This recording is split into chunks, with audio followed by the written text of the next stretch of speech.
You must be rather serious to come on a morning like this full of rain and dampness.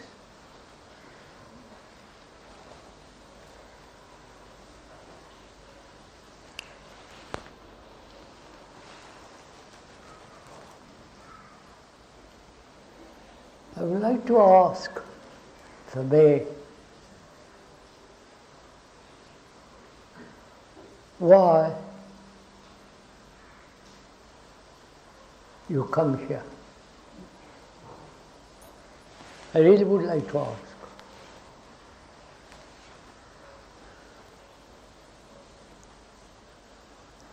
What is your, if I may respectfully ask, what is it that you are seeking?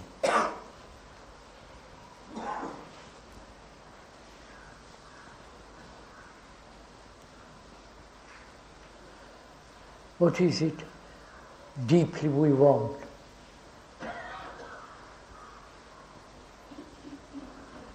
If each one of us asked that question seriously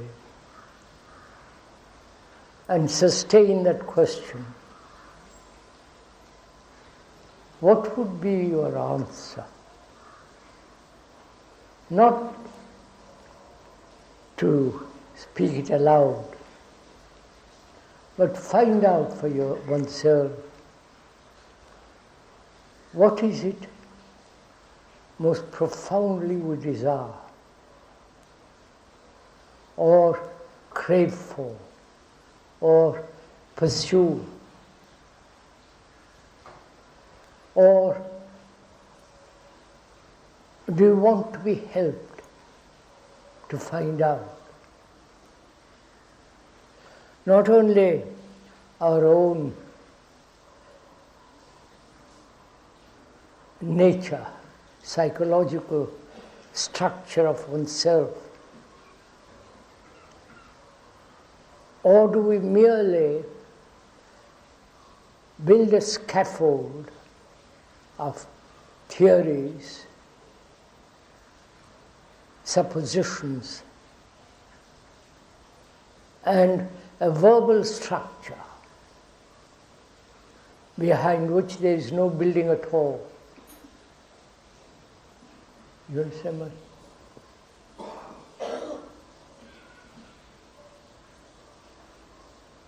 Most of us appears, and one may be mistaken, we build a marvelous scaffolding. You know what a scaffolding is. And behind the scaffolding, there is almost nothing. Only a verbal structure, imaginative suppositions, and all that. And there is no foundation, no strong, lasting building behind that scaffold. Is it that we, in our daily life, imagine we are something and pursue that imagination? Or accept some tradition and live with that tradition? Or we are very good at talking, spilling out words, and that acts as a screen to the understanding of oneself and living with oneself. So one wonders what it is that human beings throughout the world deeply want, deeply are seeking. Is it money? Is it some kind of power? Is it that one has taken a stand and does not wish that stand to be shaken. You understand all this? If we deeply inquire into ourselves, can we ever say what it is we find or what it is we desire? Or one doesn't want anything at all in this world or in the psychological world. One must have money to live by, little money or little clothes, shelter. But apart from that, a professional skill or vocation, apart from that, can we say, I really don't want a thing?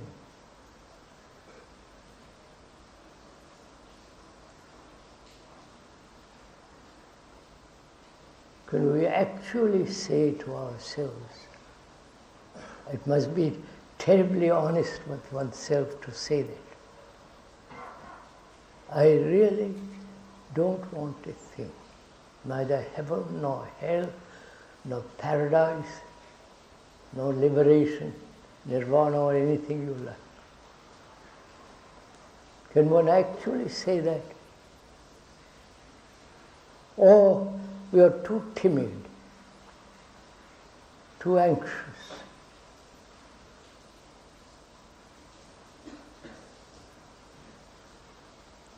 So, we'll go back to our question.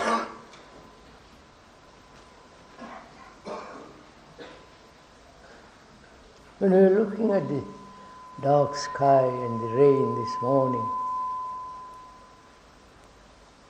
what was one's response to all nature?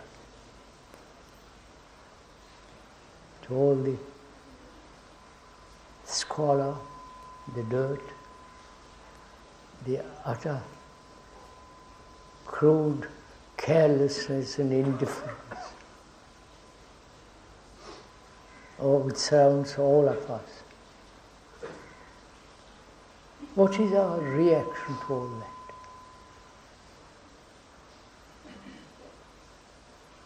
Are we insensitive? Or if we are sensitive, what can one do?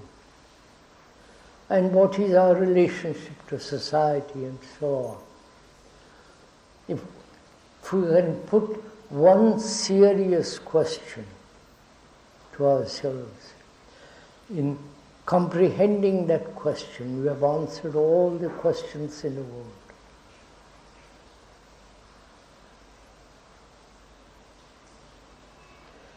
So let's go back to our question, shall we?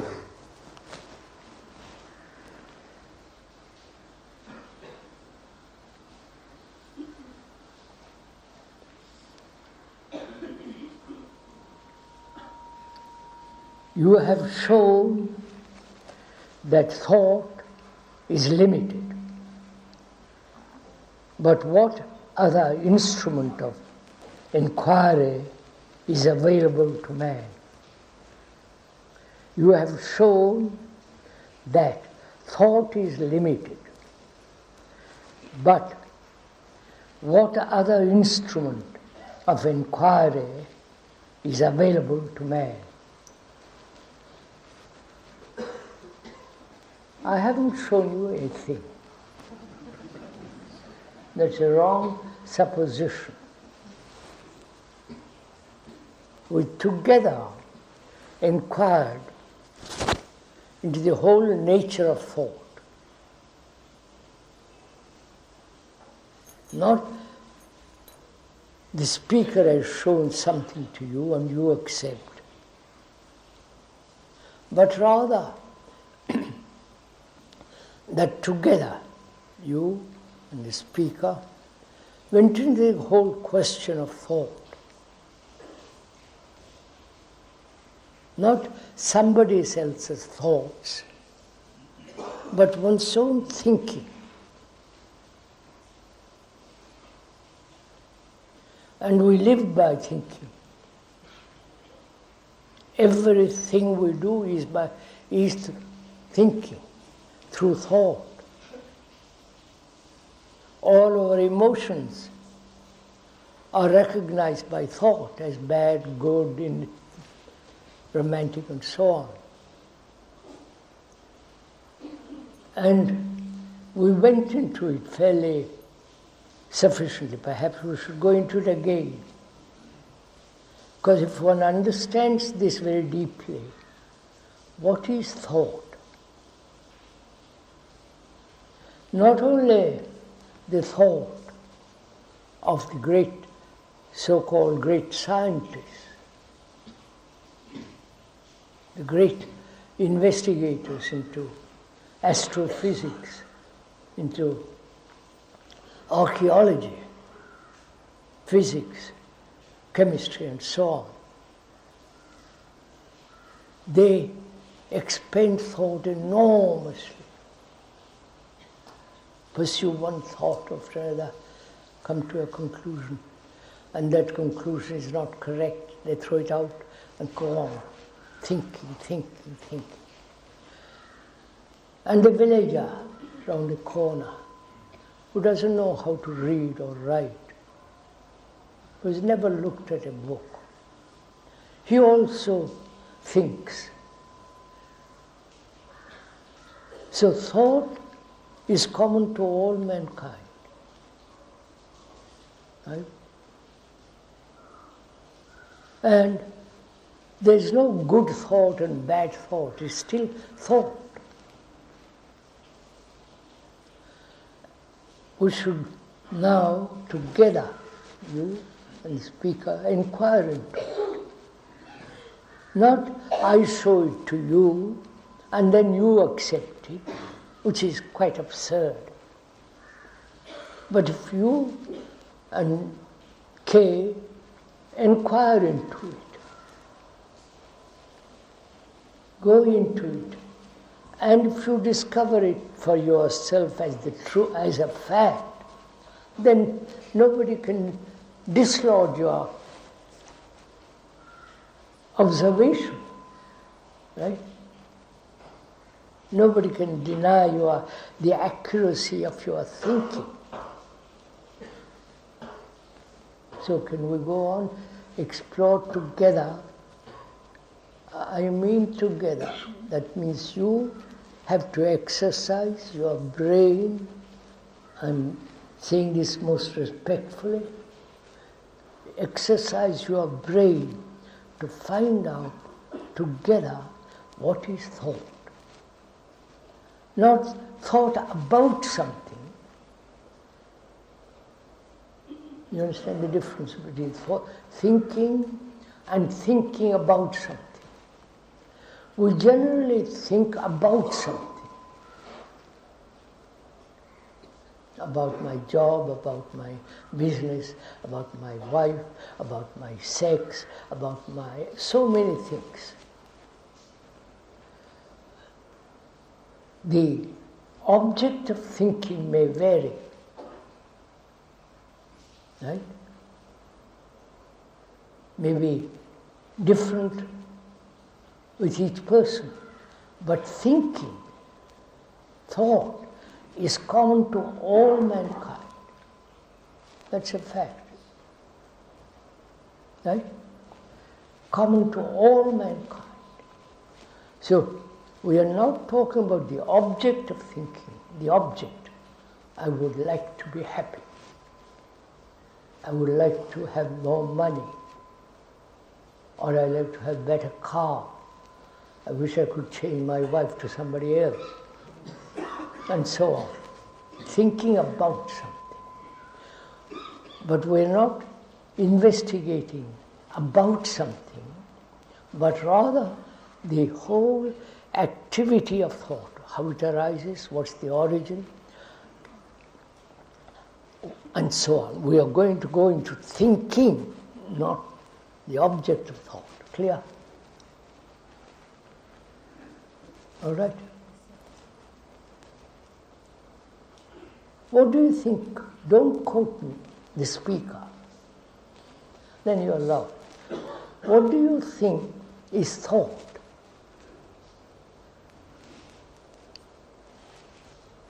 Is thought a material process? Do you understand my question? Is thought something outside?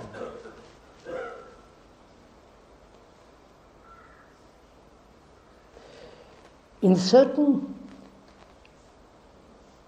tribes, thought is always considered something outside.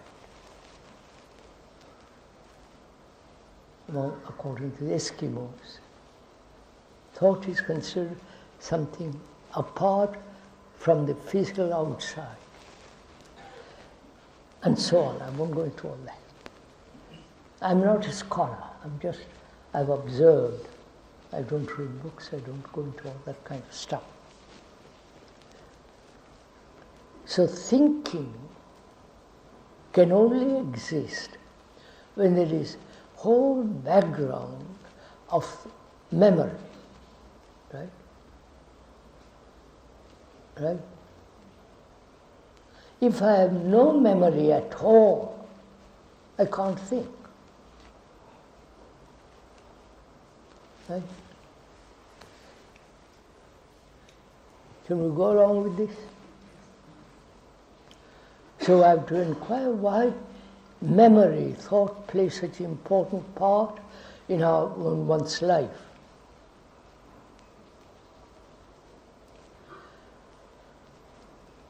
Memory is based on knowledge, right? I have had an experience of a car accident,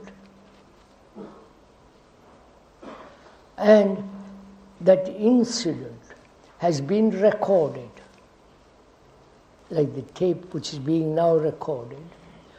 It is recorded by the brain, and that recording is memory of that incident. Right?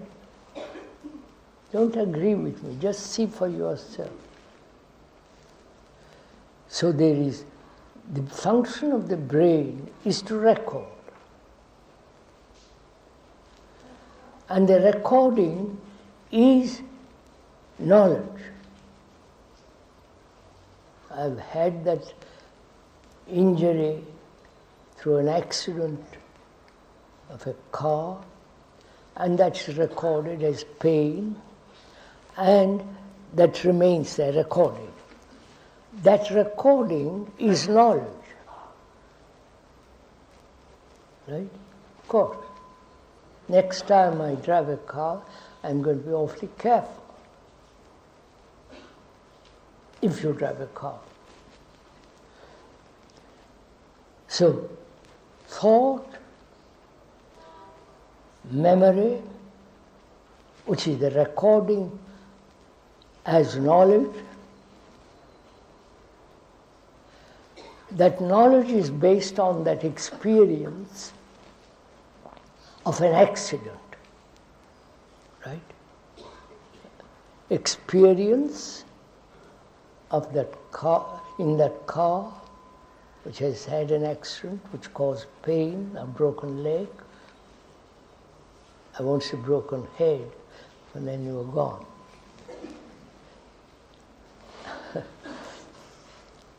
So, experience,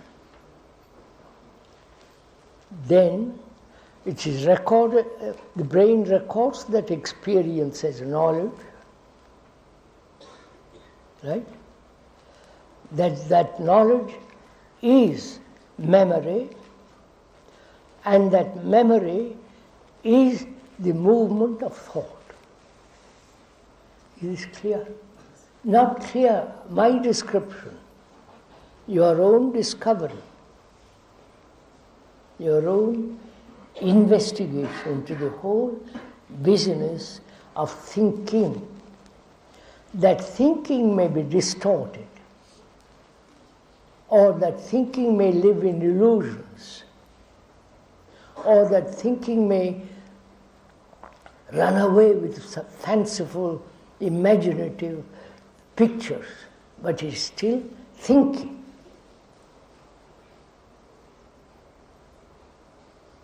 And there is obviously no complete experience, right, of anything. So experience is limited. And therefore knowledge is also limited. Because the scientists, as you observe, are adding more and more and more to their knowledge. Right? They never say knowledge is complete, now or in the future. So knowledge, if you observe in yourself, knowledge is always limited, whether in the past or the present or the future. So knowledge is always limited. Right? Do we see that? That's important because if we don't understand the nature of knowledge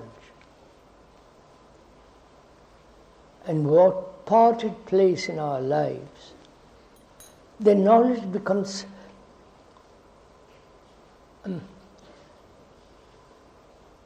one cannot grasp the quality of knowledge. I wonder, are we following each other a little bit, or is it all cuckoo down?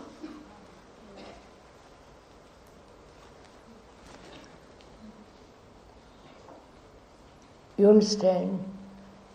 Knowledge is based on experience. It may be thousands of years of experience, but those experiences of 10 years or 100 years or one day is still limited. And therefore, knowledge is limited. Memory is limited. And therefore, thought is limited. Right? Thought is always limited. Are we clear on this matter, or is it all vague? And all our activity is limited too, because based on thought.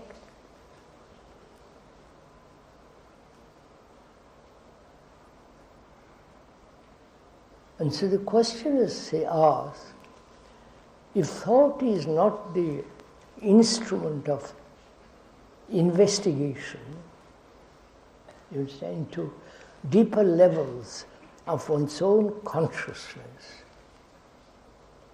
of one's understanding the fullness, the wholeness of life, then what is the instrument if thought is not? You understand the question? All right, can I go? Gosh, you all look so asleep. All right?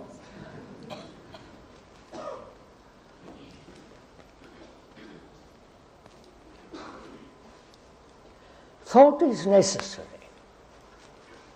However limited it is, when you go home from here, or take a bus, car, walk, one of these nasty little putt-putts, you have to use thought. You have to use thought in your business. You have to use thought when you fly, when you do anything externally, physically, you have to use thought. And if that thought is not employed, or if thought doesn't express itself clearly, then out of that lack of clarity, there's confusion. So knowledge is always necessary for external activity. Clear? When one goes to the barber to have one's hair cut, you must use thought. When you shave, you must use thought. So, is there another instrument which is not limited, as thought is limited? Is there another instrument which can penetrate into the whole structure, nature of the psyche? The psyche being the self, the whole phenomenon of the self. Is there an instrument apart from thought? Right? What would be your answer? If you have pursued what was said just now about thought, realizing that thought is limited, and therefore when you exercise thought as a means of investigating into yourself, it will always be incomplete. Right? It will always be limited. It will not be holistic. If you see that clearly for yourself, for oneself, then what is the instrument? Or there is no instrument at all. Please go carefully into this. Are we at least together in all this?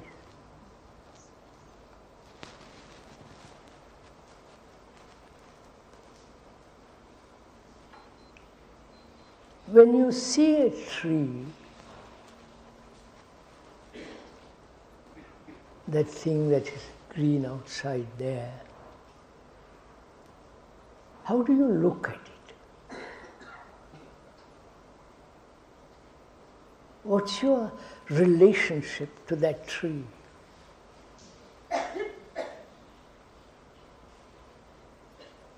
Do you look at it without the word? Or the word is the tree? I wonder if you understand all this.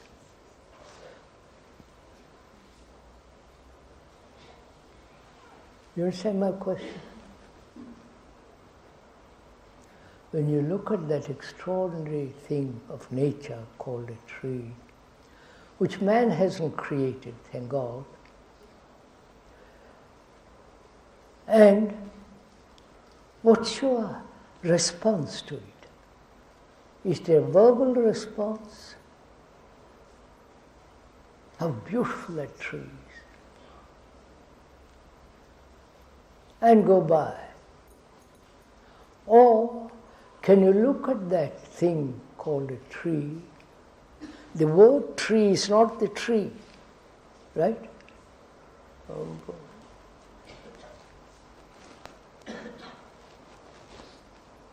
The word which we use to indicate, to communicate with another, that thing which is over there, the word is not the tree, right? The word door, behind here, is not the thing, is it? So could we say the word is not the thing? The word is merely to describe, but that which is described is not the actual.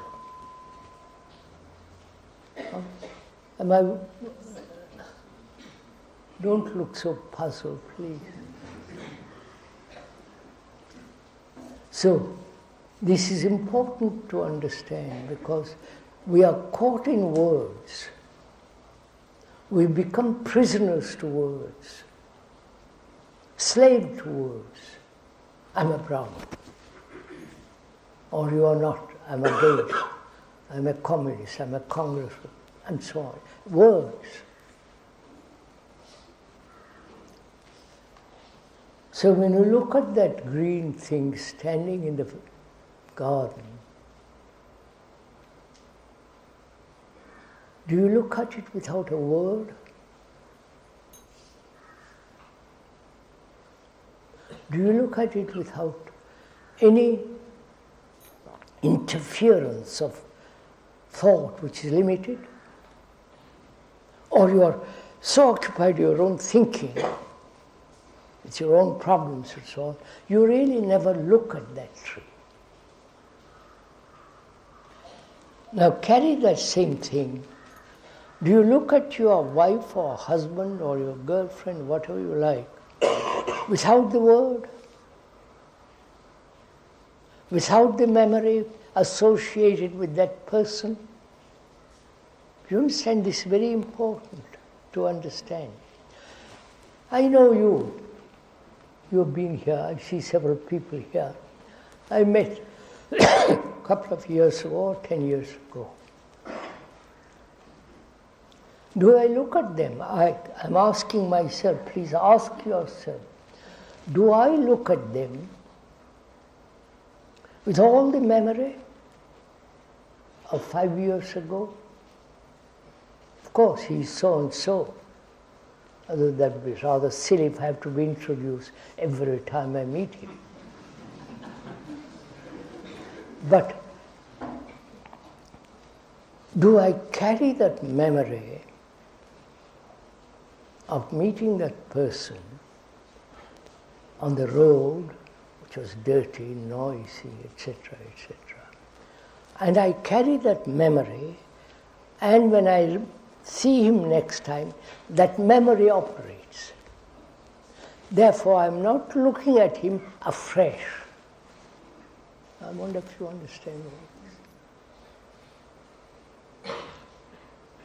it is. Are you looking at my face? Huh? And enamored with the face? Or are you really going into this carefully with the speaker?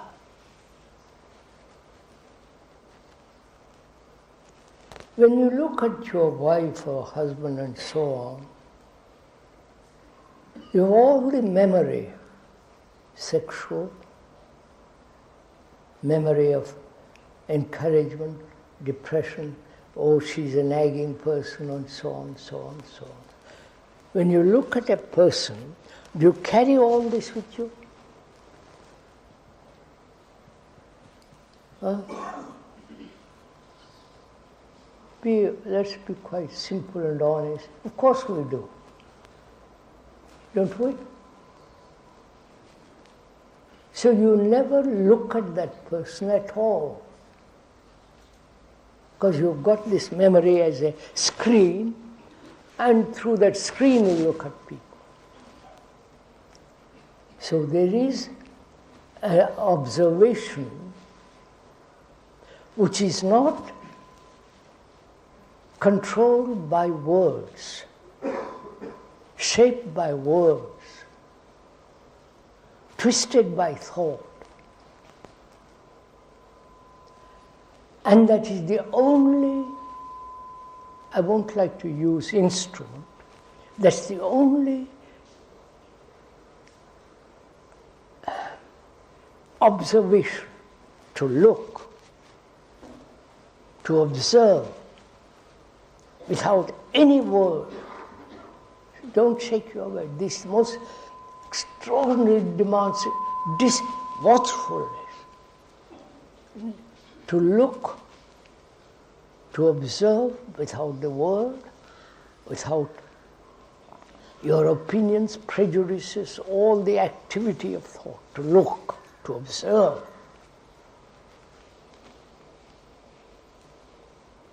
Then that observation, when it is not shaped by thought or driven by thought, then such observation is holistic, whole, not limited, as thought is limited. Is this clear? No, please don't sit here. Don't agree. You can't agree unless you do it.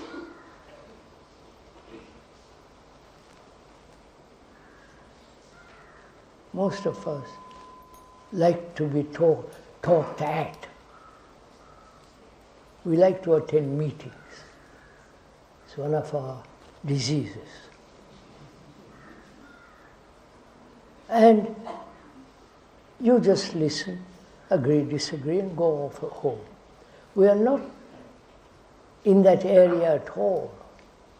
What we are saying is extraordinarily important to understand for yourself. The limitation of thought, the memory as recorded of an incident which becomes knowledge based on experience, and all that process is everlastingly limited. All the scientists are adding more and more and more. With the last 200 years, they've advanced immensely, adding. And where there is an addition, that which is added to is always limited, obviously. It's not complete. And there is an observation, perception, not only seeing with the visual, optical eye, but also seeing, perceiving, observing without a single movement of thought. And such observation is complete.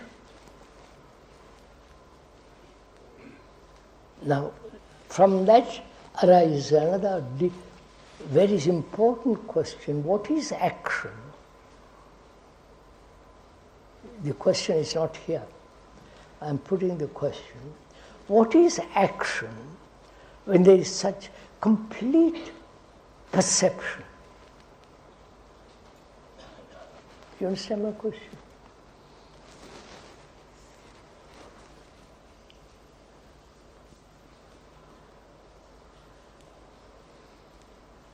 What is action to you? The doing, acting, present participle. The doing. What does it mean? The doing, acting according to a past reservoir of memory, right, knowledge, and you act according to that knowledge, right? I'm not saying anything mysterious, sirs. Don't look so glum.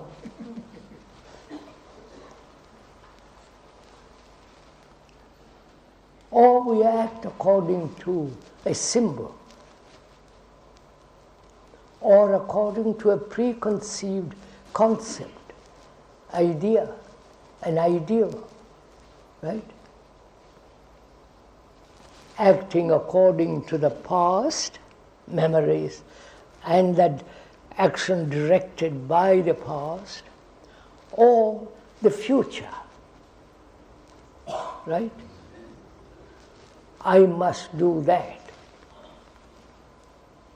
Or I act according to my conviction. Or I have an ideal, and I have an act according to that ideal. Right? Right, sirs? What? Isn't this so?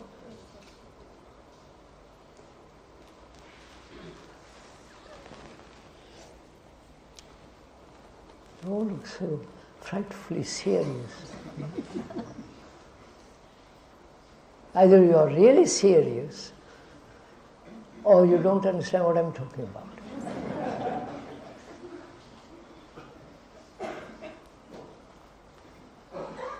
So action is based on the past, memories, knowledge, or acting according to the future. What I must do tomorrow, and therefore I will do this today. You understand? Is there an action which is not based either on the past or on the future?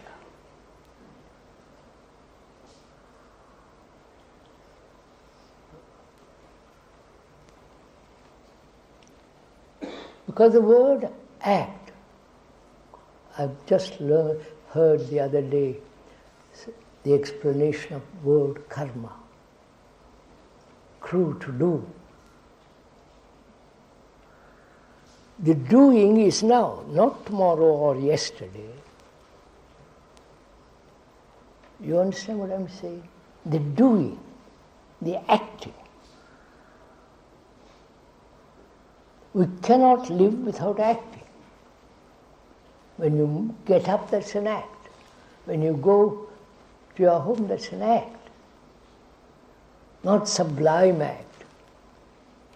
So actual action is now. And I'm asking myself, what is the relationship of action to perception, which is holistic?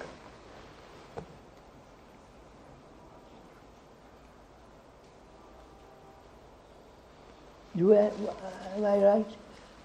Are you putting that question?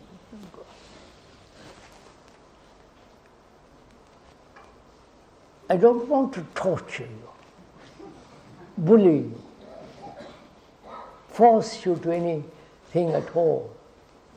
But this is the ordinary questions. This is the ordinary demand of every human being.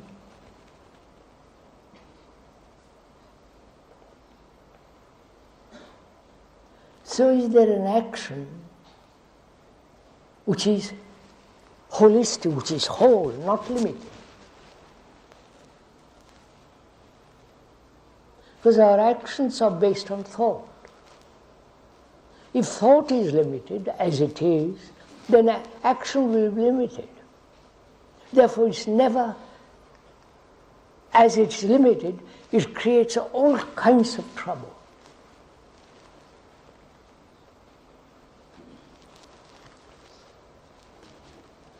Look, there's a war going on in the Middle East, in Beirut, in Lebanon. The Jews and the Arabs, right? They are both Semitic people. Do you understand? But 4,000 or 5,000 years of propaganda has made the Jew say, I'm separate from the Arab. Right? All right, I won't go so far. Come nearer, much nearer home. Which is, you are Hindus and there are the Muslims. The Muslims have been, for the last 1,600 years, have been conditioned through repetition, through fear, through conformity, conversion, and so on, to believe they are Muslims. And you have been conditioned, programmed for 3,000 to 5,000 years as Hindus. Thought has divided this, right? Not culture. Culture belongs to all humanity, not just Indian culture. I won't go into all that. So, you as a Hindu and the Muslim are at war. Not actually killing each other, but when there is a riot, you burst out your violence. So thought has divided people, right? You understand? I'm French, you are British. Oh, for God's sake, it's all so childish, all this.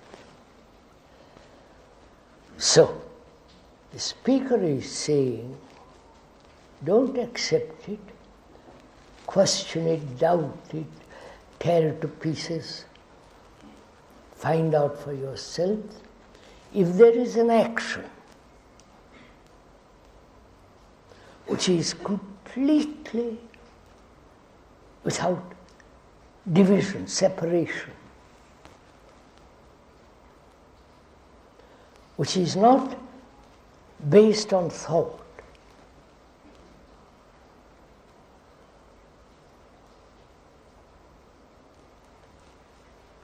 I may, if you will forgive me, forgive the speaker, if he uses the word, introduces the word love.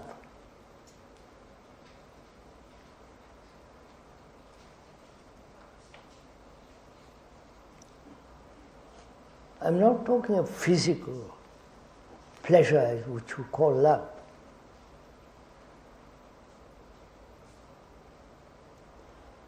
That is maybe natural or whatever that is. I don't want to go into this question very deeply because it's a very, very complex thing, what love is.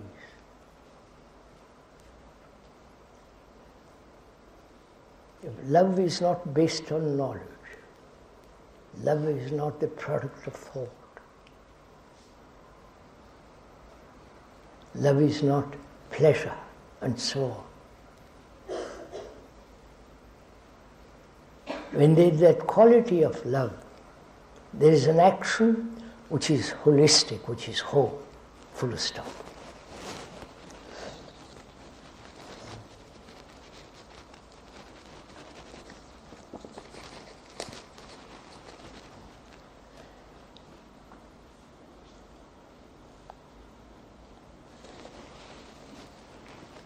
Silence is the pivotal point in all your teachings.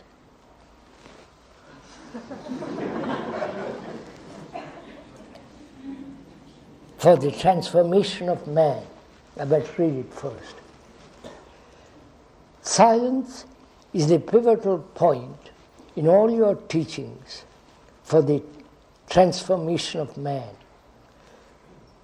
To your closest circle, you have advocated the need of sitting still. What the devil is this question?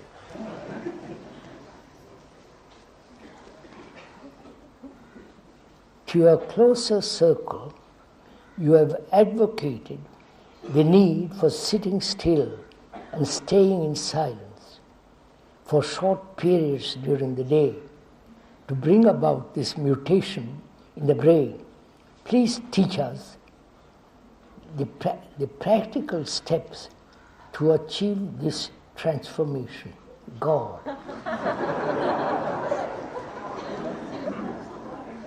Who put this question?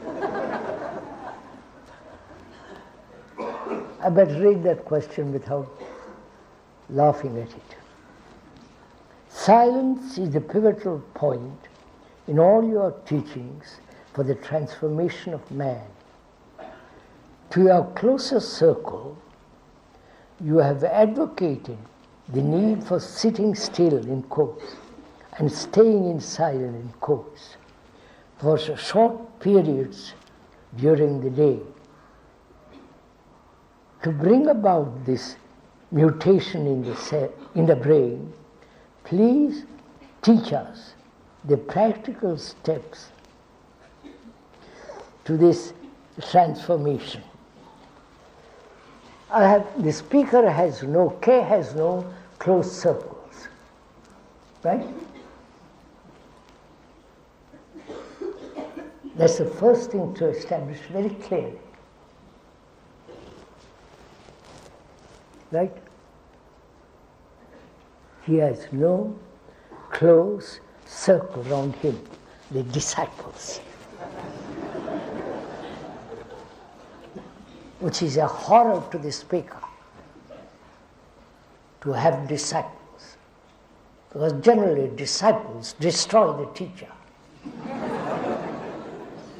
You may laugh at it, but it's a fact.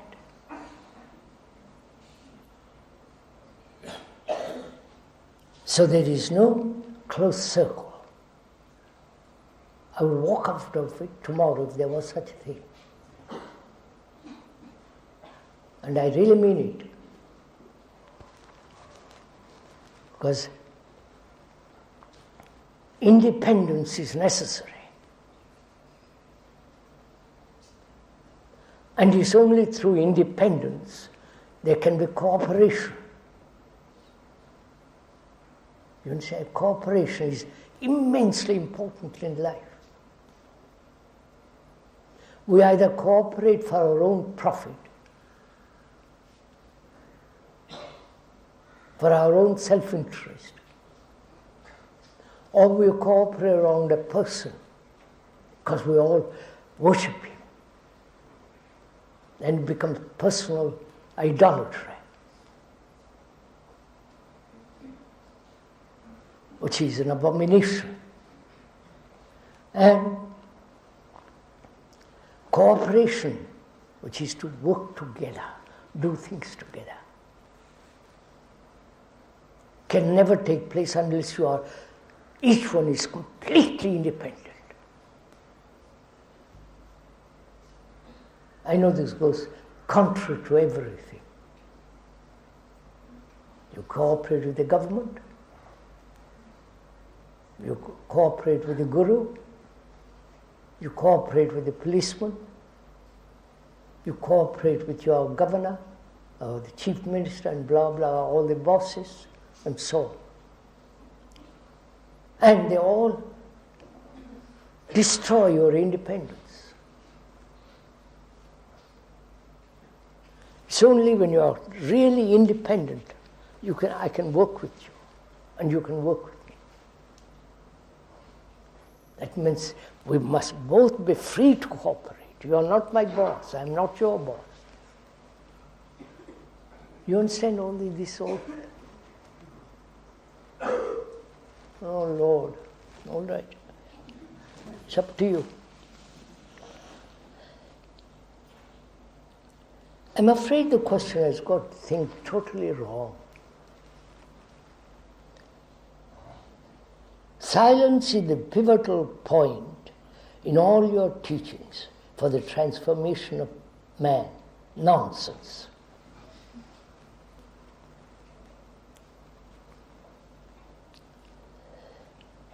And you add to your close circle, you have advocated the need for sitting still, staying in silence for a short period during the day,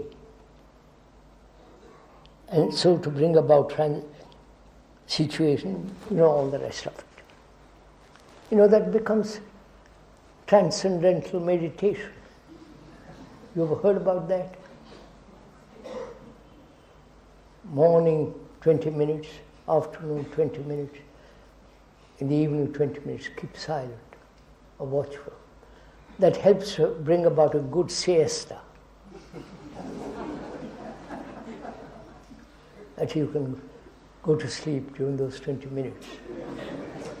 Relax. I'm not joking, this is what is going on in the world. The speaker is not advocating anything.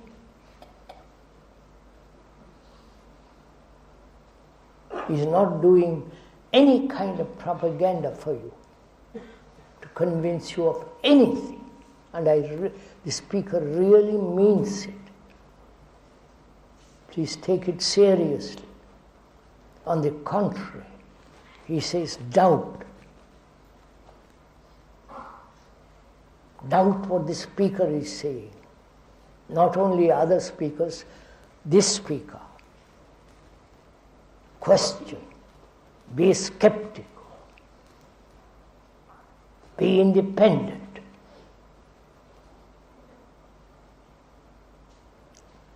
So, he's not advocating silence, which is, I won't go into all this. It's so trivial, this question. The speaker has not even understood a thing of what the poor man has been saying for 60 years.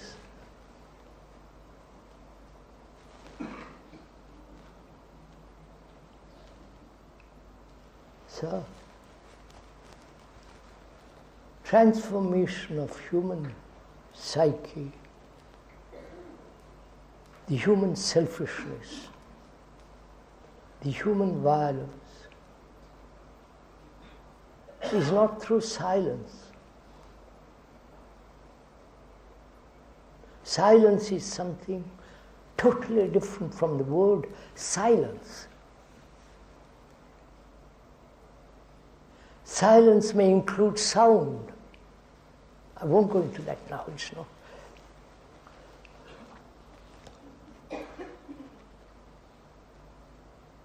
We don't understand sound.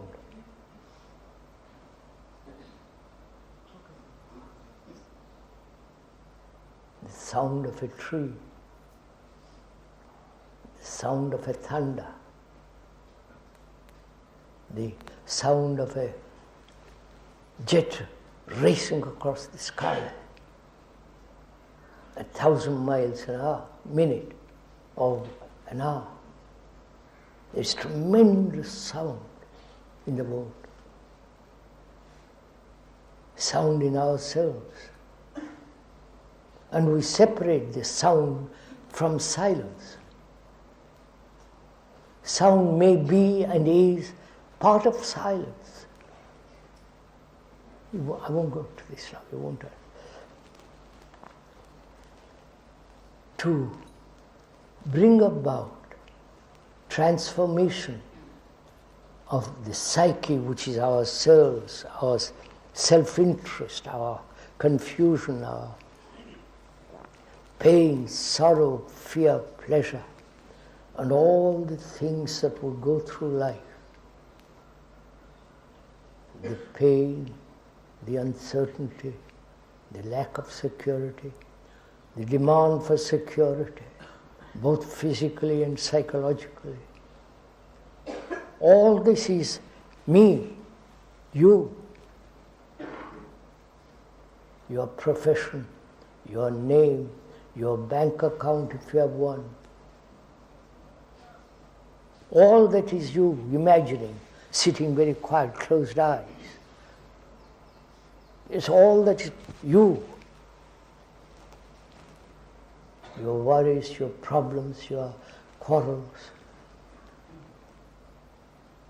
your desires, your sexual demands, your name, genetically, and so on, is you. And to bring about a total transformation, that is, total ending of the self, which is creating such chaos in the world. That ending is not through silence. That ending has to take place now, not tomorrow.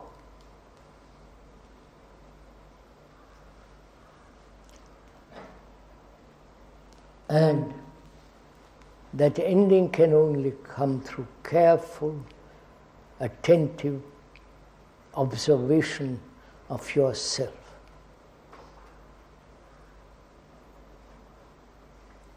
Of your desires, your thoughts, your attempts at meditation, concentration, going to a guru, all that is part of the self-interest.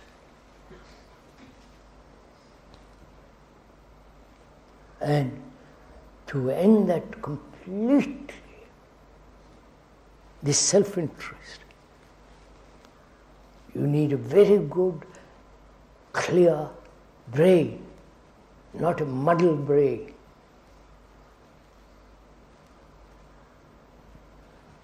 And that means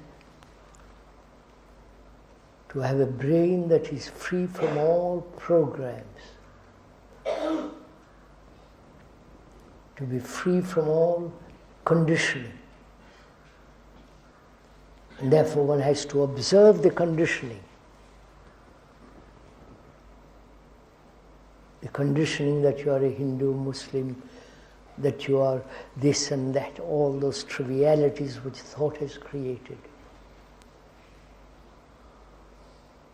That requires great inward attention. You give great deal of attention to earn money, to go to your office, to do this or that. Tremendous attention. And you give very, very little attention to the other. Have you ever noticed something very simple?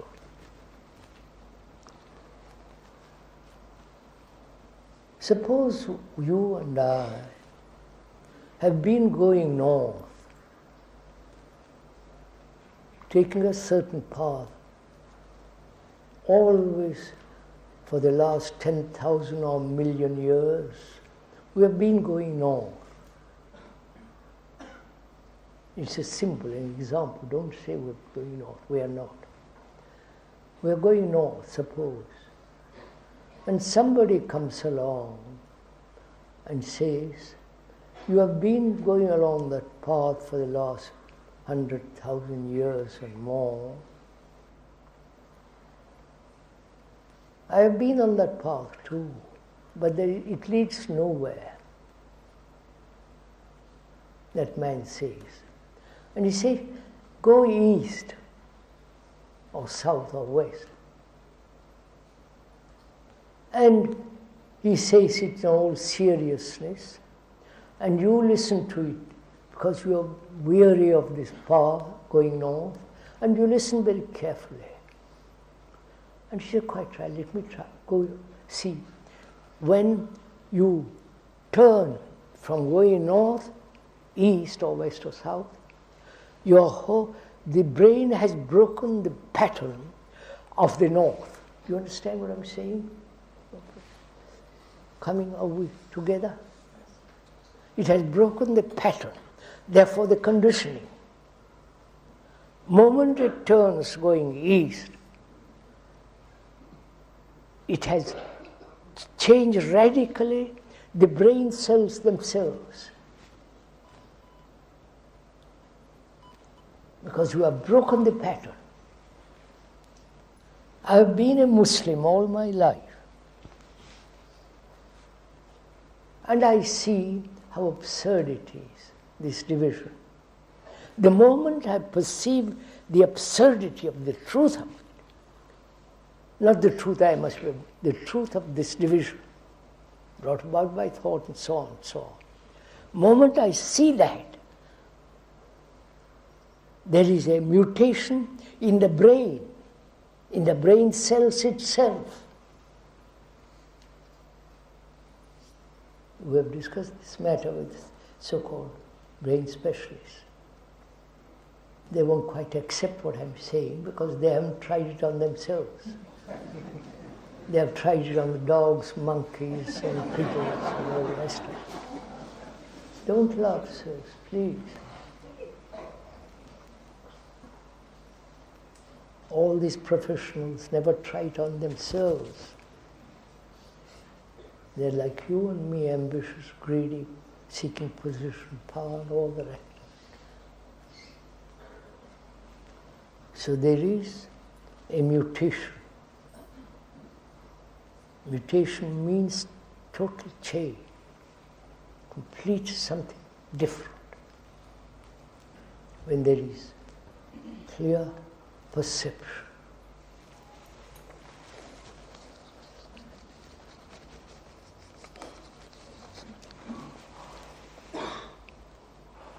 Can humanity survive without a universal code of morality, which is true for all times and in all climates?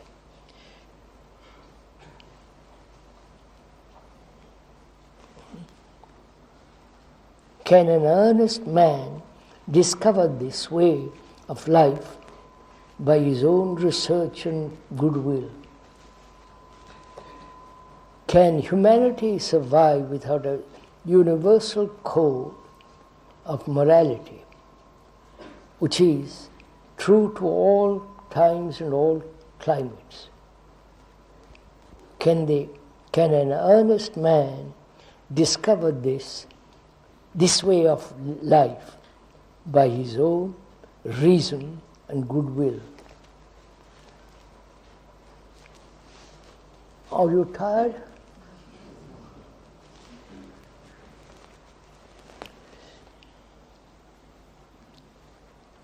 What is universal morality? This is again a supposition, right? It says, can humanity survive without? Can you survive? Because you are humanity. You understand my question?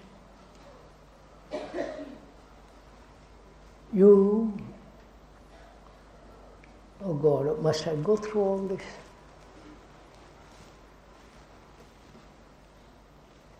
Aren't you like the rest of humanity? You may be short, dark, purple, white, pink, or whatever color of the pigment is. Aren't you like the rest of the world? You may have a different profession. You may have a dark hair, blonde, purple. You can dye it any color you like. Aren't you like the rest of mankind?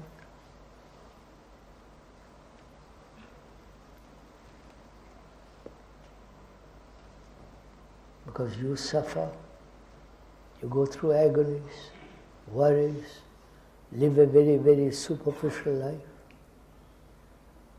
occasionally jolted out of that by sorrow or fear. And your neighbor, whether it be very, very close or thousands of miles away, goes through the same thing in a different way. He quarrels with his wife as you do. You yawn when something is serious being said. And they do the same. So you are similar. Or you are the rest of humanity. I know you won't believe all this, doesn't matter. To you this is not a truth. Because you have been conditioned to individualism. All your religions, your physical condition says that you are separate soul, separate human being, separate consciousness, that your brain is separate from any other brain. You have been conditioned to all that. And one cannot understand that you, as a human being, are like every other human being on earth, psychologically.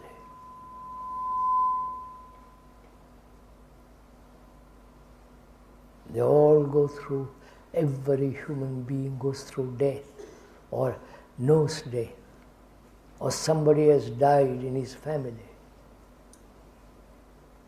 And there is sorrow.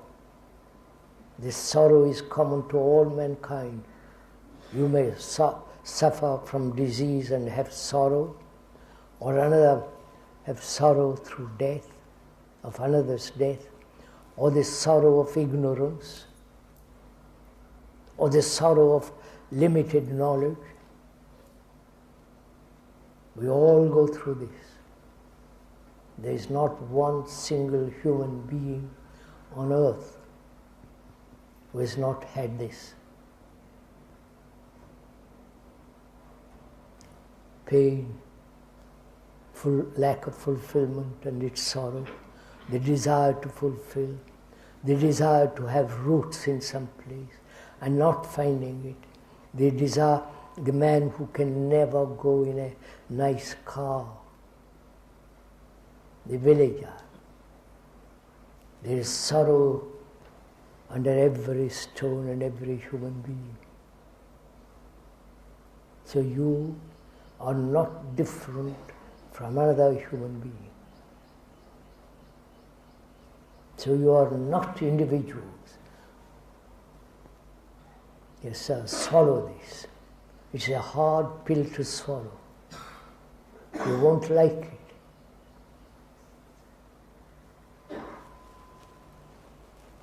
And so you are the rest of humanity. You are humanity.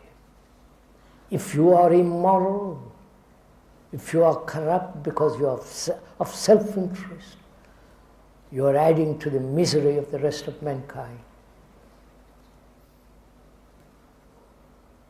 Don't agree with this.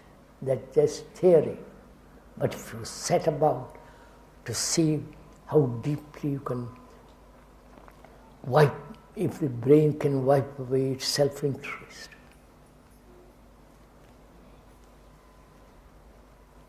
Self-interest is one of the most deceiving things because it can hide under everything.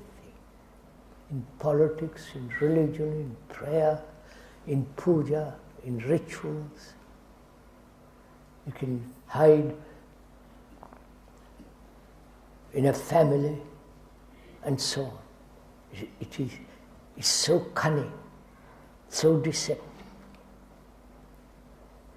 And you can't trace all the ways of its hidden ways. Okay, nobody can, because far too subtle. But when there is the importance and the urgency to see the nature of the self and its interest, when there is a perception of which I was talking about, which is to see things as they are, psychologically, inwardly, not run away, not suppress, not transmute it, rationalize. When you observe the thing without any movement of thought, then that glimpse of the truth will wipe away all the self-interest.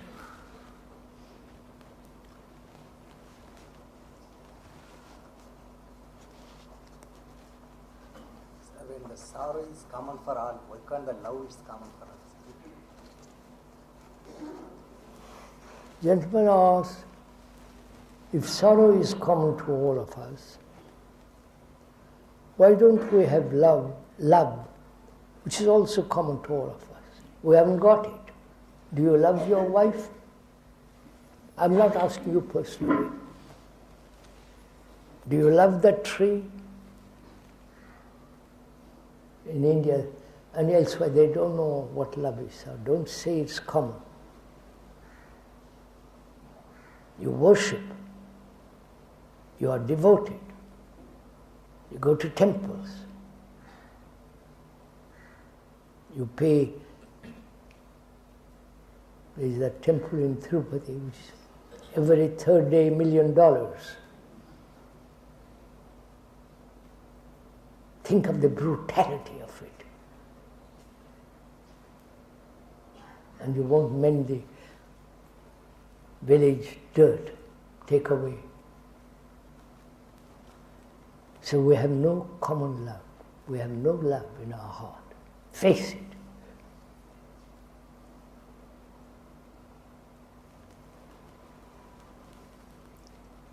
That's a good question to ask, but it has no meaning.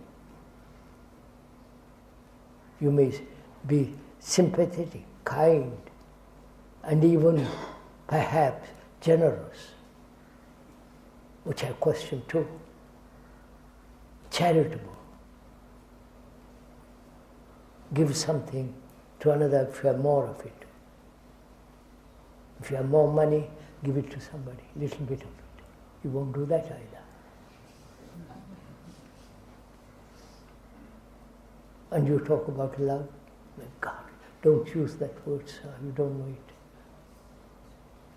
It's the most sacred thing on earth, if you have it.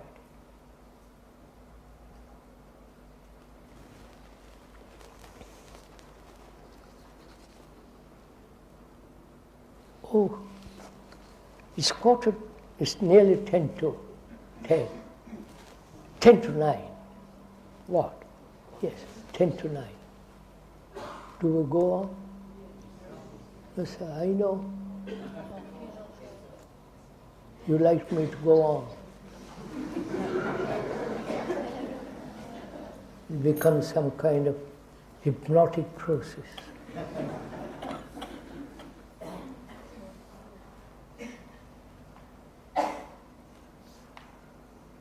Now what we're talking about is a very serious matter. Very, very serious. Not just repeat. You can have a gramophone. You have tape recorders. Play that if you want to go to sleep. But if you are really serious about these matters, with your heart, with your mind, with all your being, because we are reaching a crisis in the world of which you are not aware.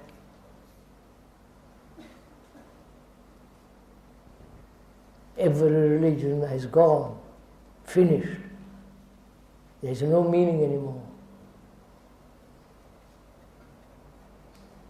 Every deity is God is gone, finished. Intellectually, any thinking person rejects all that. There is no morality anymore. There is corruption all over the world. In this country, it is amazing, shocking. And we went into that. Where there is self-interest, whether it's in the politician, in the priest, in you or in the governor or anybody, corruption begins there. That's the root of corruption. Not just passing bribes and all the rest of that. That's a symptom. And there's the threat of war. Not just war between one or two countries, a global war. The whole world may be destroyed by these atoms. You're not aware of all that. The immense issue involved in all this. Some crazy politicians can push a button and it will all go. Evaporated. You know what that word means, evaporated? Nothing left of you. No bone, no skin, nothing. I won't go to all that. So we are facing an extraordinary situation in the world. And there must be few people like us, few of us, I don't say all of you, few of us, who turn their face not towards the north but some other direction.